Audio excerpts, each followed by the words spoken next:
Salut à tous, c'est Adrien, je suis UI UX designer. Donc on va continuer cette série sur l'UI design pour améliorer vos compétences. Je vais vous montrer aujourd'hui une petite astuce, donc ça va être vraiment très rapide. Donc ça va être centré visuellement au lieu de automatiquement. Donc qu'est-ce que je veux dire par là? Si vous prenez, donc là je vais prendre n'importe quoi, mais par exemple, je prends un cercle, voilà, je le mets en rouge, et si j'en crée un deuxième et que je vous le mets par exemple en violet, je le rétrécis, je sélectionne mes deux, et ici, avec les options d'alignement, vous voyez que ça fonctionne très bien. Donc avec deux cercles, aucun souci, les cercles sont parfaits, il me les cale correctement, donc du coup, d'utiliser finalement les options d'alignement ici, ça va bien. Donc là, si tout fonctionnait comme ça, forcément, il n'y aurait pas de vidéo. Donc là, je vais enlever ça. Et en fait, donc là, je vous ai préparé juste un petit contenu pour vous illustrer un petit peu mes propos. Et du coup, on va changer quelques trucs. Donc ici, vous voyez que j'ai créé un bouton play. Et si je sélectionne ici mon triangle, vous voyez que j'ai beau faire centrer verticalement et horizontalement, en fait il n'y a rien qui ne bouge. Donc du coup, vous voyez que sur mes trois exemples, en fait, on va avoir des petits soucis avec l'alignement automatique, et c'est pour ça que des fois il ne faut pas forcément faire confiance et essayer de retoucher à la main. Donc là, ce que je vais faire, c'est comme d'habitude, je vais donc dupliquer sur le côté. Ensuite, je vais vous montrer un petit peu comment améliorer ces choses-là. Donc on va commencer déjà par le bouton play. Là, c'est très facile à voir, vous voyez qu'en fait, même en étant centré avec les outils de Figma d'alignement, eh bien, il n'est pas vraiment centré. Donc là, je vais zoomer un petit peu, et en fait, avec les flèches, je vais le bouger je pense que je vais le bouger de 3-4 pixels. Voilà, comme ceci. Et vous voyez déjà que on a quand même un résultat qui est beaucoup mieux. Donc là, on a le résultat avant, et là, on a le résultat après. Donc là, je l'ai bougé d'à peu près 4 pixels. Donc là, vous voyez que finalement, en le bougeant comme ceci, on arrive à avoir un petit bouton play qui est parfait.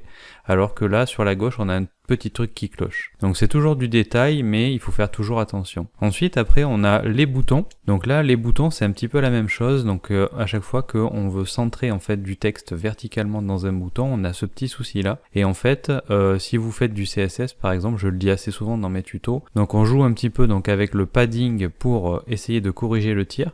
Donc ici, ça va être la même chose. Donc là, je vais zoomer un petit peu, et vous voyez que ici, j'ai un petit peu plus d'espace. Donc là, si je fais ça, je le duplique, voilà, comme ceci, j'essaye de le caler comme il faut, et vous voyez en fait que j'ai un petit décalage ici. C'est-à-dire que mon texte acheté n'est pas centré verticalement dans mon bouton. Alors que si j'enlève ça, et que je prends mon texte et ma forme et que je fais ça, vous voyez que je peux pas faire autrement. En fait là, d'où ça vient, c'est que en fait quand vous sélectionnez ici votre texte, vous avez vous n'avez pas en fait le même espacement en haut et en bas. Donc du coup là, vous sélectionnez votre texte et vous le remontez un tout petit peu. Voilà. Et logiquement, je pense que on peut même peut-être le monter. Là, on est pas mal.